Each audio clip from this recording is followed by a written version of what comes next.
नमस्कार। आज हम सिर्फ आंकड़ों को नहीं, उनकी कहानी को समझेंगे।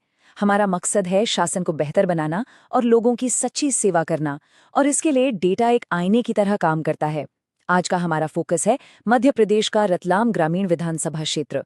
ये एक अनुसूचित जनजाति के लिए आरक्षित सीट है, इसलिए ये विश्लेषण सिर्फ नंबरों का नहीं है, बल्कि यहाँ की मिट्टी, यहाँ के लोगों और उनकी उम्मीदों से जुड़ी जमीनी हकीकत को समझने की एक गहरी कोशिश है। तो इस पूरी पड़ताल को समझने के लिए हमने इसे 5 हिस्सों में बांटा है। सबसे पहले हम लोगों की असलियत को जानेंगे, उनकी रोज की जिंदगी के संघर्ष को, फिर देखेंगे कि उस संघर्ष से 2023 का जनादेश कैसे निकला। इसके बाद हम थोड़ा इतिहास में जाएंगे, फिर भविष्य के लिए एक रणनीतिक खाका देखेंगे, और आखिर में बात करेंगे कि आगे का रास्ता क्या हो सकता है। तो चलिए शुरू करते हैं पहले और सबसे अहम हिस्से से, लोगों की असलियत। रतलाम ग्रामीण ये सिर्फ एक चुनावी क्षेत्र का नाम नहीं है, ये वो जमीन है जहां जिंदगी सीधे तौर पर मिट्टी से जुड़ी हुई है। ये एक आरक्षित क्षेत्र है जहां की हर कहानी जमीन से ही शुरू होती है और जमीन पर ही खत्म होती है।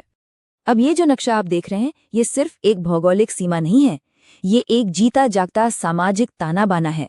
यहाँ भील, भारिया और पटेलिया जैसे आदिवासी समुदाय रहते हैं। उनकी जिंदगी, उनकी परंपराएं, पानी और जंगल से उनका जो रिश्ता है और उनकी अपनी चुनौतियां, यही वो धागे हैं जो इस क्षेत्र की राजनीति को बुनते हैं। यहाँ का हर फैसला इन समुदायों की जिंदगी पर सीधा असर डालता है। तो आखिर उनकी चुनौतियां हैं क्या? देखिए, ये सिर्फ एक टेबल नहीं है, ये लोगों की रोज की मुश्किलों का एक कच्चा चिट्ठा है। सबसे पहली और सबसे गहरी समस्या है पानी। बोरवेल सूख रहे हैं और पाइप से पानी पहुंचना आज भी एक सपना है। फिर है बिजली, जो आती जाती रहती है, और इसके साथ बच्चों की पढ़ाई से लेकर छोटे मोटे काम धंधे तक सब कुछ रुक जाता है। और फिर आती है खेती, जो इस पूरे इलाके की रीढ़ है। सिंचाई की कमी, एमएसपी का सही दाम न मिलना और बढ़ता हुआ कर्ज, ये बोझ किसान की कमर तोड़ रहा है। और जब खेती कमजोर होती है तो युवाओं के पास रोजगार के मौके नहीं बचते, जिससे स्कूल छोड़ने वालों की संख्या बढ़ जाती है। और इन सब मुश्किलों को और गहरा करती हैं खराब सड़कें और स्वास्थ्य सेवाओं की भारी कमी। तो यहाँ एक बात गांठ बांधने वाली है, ये सिर्फ शिकायतें नहीं हैं, ये वो सच्चाई है जिसमें लोग हर रोज जीते हैं। यही हकीकत उनके जीवन को, उनकी उम्मीदों को और हाँ, उनके वोट देने के फैसले को तय करती है। जब कोई वोटर बटन दबाता है तो उसके पीछे सूखे बोरवेल की चिंता होती है या अपने बच्चे के भविष्य की फिक्र होती है। तो सवाल ये उठता है कि ये जमीनी हकीकत, ये रोज की जद्दोजहद 2023 के विधानसभा चुनाव में एक इतने साफ और बड़े जनादेश में कैसे बदल गई। चलिए अब नतीजों की गहराई में उतरते हैं और ये समझने की कोशिश करते हैं कि मतदाताओं ने क्या संदेश दिया। सबसे पहला और शायद सबसे हैरान करने वाला आंकड़ा है मतदान का प्रतिशत, 86.20%। ये कोई मामूली संख्या नहीं है। ये दिखाता है कि यहाँ के लोग अपनी स्थिति से निराश होकर घर नहीं बैठे हैं, बल्कि वो अपनी आवाज सुनाने के लिए, व्यवस्था में बदलाव लाने के लिए बेहद जागरूक और सक्रिय हैं। ये प्रतिशत एक सामूहिक इच्छा शक्ति का प्रतीक है। और जब उन्होंने अपनी आवाज उठाई तो वो बहुत साफ और बहुत बुलंद थी। नतीजे एक तरफा थे। भारतीय जनता पार्टी को करीब 56% वोट मिले, जबकि भारतीय राष्ट्रीय कांग्रेस को लगभग 37%। ये लगभग 18% का फर्क है। राजनीति में इतना बड़ा अंतर सिर्फ एक जीत नहीं होती, ये एक लहर का साफ संकेत होता है। ये दिखाता है कि हवा का रुख किसी एक तरफ बहुत मजबूती से था। लेकिन इस पूरी कहानी का जो सबसे बड़ा मोड़ है वो इस स्लाइड में है। सोचिए, 2018 में इसी सीट पर जीत का अंतर सिर्फ 5,605 वोटों का था, एक कांटे की टक्कर। और 5 साल बाद 2023 में ये अंतर उछलकर 34,324 वोटों पर पहुंच गया, 6 गुना से भी ज्यादा की छलांग। ये सिर्फ एक जीत नहीं थी, ये एक तरह का राजनीतिक भूकंप था।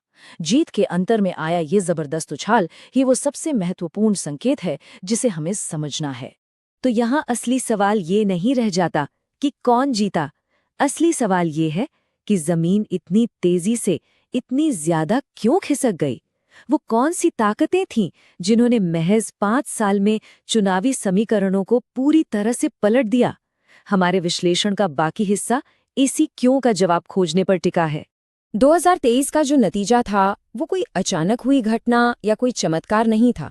ये उन व्यवस्थागत ताकतों और लंबी प्रवृत्तियों का परिणाम था जो सालों से चुपचाप जमीन के नीचे अपना काम कर रही थीं। इसे समझने के लिए हमें थोड़ा पीछे जाकर बड़ी तस्वीर को देखना होगा। इस बदलाव के पीछे दो बड़ी विपरीत ताकतें काम कर रही थीं। पहली ताकत थी बीजेपी की एकीकरण यानी कंसोलिडेशन की रणनीति। उन्होंने कल्याणकारी योजनाओं को सिर्फ एक सरकारी मदद की तरह नहीं पेश किया, बल्कि उसे राज्य और राष्ट्र के विकास की एक बड़ी कहानी से जोड़ दिया। दूसरी तरफ थी कांग्रेस की शरण यानी एट्रिशन की स्थिति। आदिवासी समुदायों के बीच उनका जो पारंपरिक समर्थन था वो धीरे धीरे कमजोर पड़ता गया और साथ ही जमीनी स्तर पर उनका संगठन भी ढीला पड़ गया। तो एक तरफ पकड़ मजबूत हो रही थी और दूसरी तरफ पुरानी पकड़ फिसल रही थी। और यहीं पर हमें लोकतंत्र की एक बहुत ही बुनियादी मूल्य को याद रखना पड़ता है। लोकतंत्र में हर व्यक्ति की गरिमा सबसे ऊपर है और इस गरिमा की रक्षा होती है एक सूचित और जिम्मेदार सार्वजनिक संवाद से। जब राजनीतिक संदेश साफ होते हैं और जिम्मेदारी से दिए जाते हैं तो वो लोकतंत्र को मजबूत करते हैं। ये सिर्फ भाषण नहीं बल्कि विश्वास बनाने की एक प्रक्रिया है। इस पूरी कहानी को और अच्छे से समझने के लिए चलिए इस सीट के पिछले 30 साल के चुनावी इतिहास पर एक नजर डालते हैं। 1993 और 98 में कांग्रेस जीती, जो उनके पारंपरिक वर्चस्व का दौर था। लेकिन 2003 में पहली बार बीजेपी ने यहां जीत हासिल की। ये एक बड़ा संकेत था कि बदलाव की आहट शुरू हो चुकी है। 2008 में कांग्रेस ने बहुत कम अंतर से सीट वापस तो जीत ली, लेकिन वो पुरानी मजबूती नहीं लौटा सकी। और फिर आया 2013 से 2023 तक का दौर, बीजेपी की लगातार 3 जीत। ये टाइमलाइन साफ दिखाती है कि ये बदलाव धीरे धीरे लेकिन लगातार हुआ है। तो ठीक है, हमने अब तक समस्या को समझा, उसके ऐतिहासिक कारणों को देखा। अब सवाल ये है कि आगे क्या? अब हम विश्लेषण से समाधान की तरफ बढ़ेंगे। ये एक रणनीतिक खाका है, एक ऐसा ब्लूप्रिंट जो किसी भी राजनीतिक इकाई के काम आ सकता है, जो मतदाताओं के साथ अपने रिश्ते को फिर से मजबूत करना चाहती है। इस रणनीति को हम चतुर्मुख यानी 4 चेहरों वाली रणनीति कह सकते हैं। और कामयाबी के लिए इन चारों का एक सीध में होना बेहद जरूरी है। पहला चेहरा है पार्टी। पार्टी को आदिवासी विकास के लिए एक बहुत साफ और खास तौर पर उनके लिए बनाया गया विजन पेश करना होगा।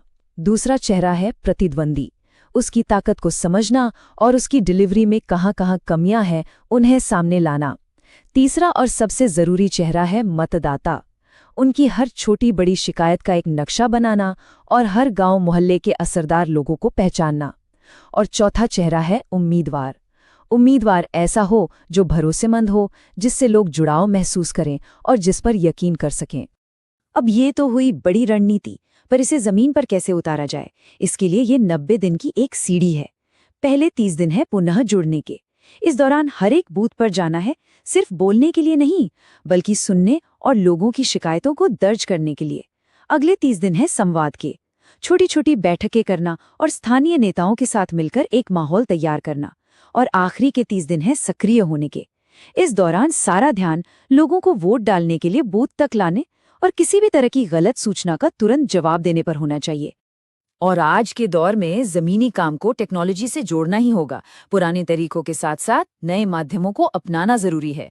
सीधी और जांची परखी जानकारी साझा करने के लिए व्हाट्सएप ग्रुप्स, युवाओं तक उनकी अपनी बोली में छोटी छोटी असली वीडियोस पहुंचाना, झूठ और अफवाहों का तुरंत मुकाबला करने के लिए एक डिजिटल टीम, और सबसे जरूरी हर इलाके के उन भरोसेमंद लोगों के साथ मिलकर काम करना जिनकी बात लोग सुनते हैं, जिन्हें हम माइक्रो इन्फ्लुएंसर्स कह सकते हैं। अब हम अपने विश्लेषण के आखिरी पड़ाव पर हैं। यहाँ ये समझना बहुत जरूरी है कि ये रणनीतिक योजना सिर्फ चुनाव जीतने का एक तरीका नहीं है। ये डेटा से एक बेहतर शासन का दृष्टिकोण बनाने का रास्ता है।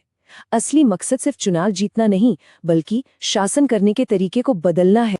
इस नए डिजिटल युग में एक और मूल्य बहुत अहम हो जाता है, वो है गोपनीयता और सहमति।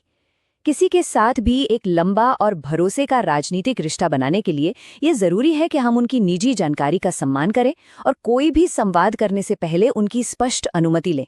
यही विश्वास की असली नींव है। बिना सहमति के किया गया कोई भी संपर्क भरोसे को बनाता नहीं बल्कि तोड़ता है। तो आखिर में ये सारे आंकड़े हमारे सामने एक बहुत ही शांत लेकिन गहरी चेतावनी रखते हैं। चेतावनी ये है कि पुराने तरीके अब काम नहीं करेंगे।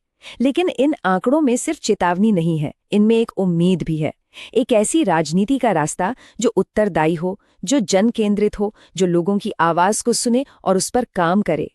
ये आंकड़े निष्क्रियता के खिलाफ एक अलार्म भी है और एक बेहतर भविष्य का नक्शा भी। यदि कोई जन केंद्रित नेता बनना चाहता है और अपने निर्वाचन क्षेत्र का उत्थान करना चाहता है, तो blueprintstrategies.ai से mgr@blueprintstrategies.ai पर संपर्क करें या 08042041602 पर कॉल करें। राजनीति से परे एक उद्देश्य। धन्यवाद।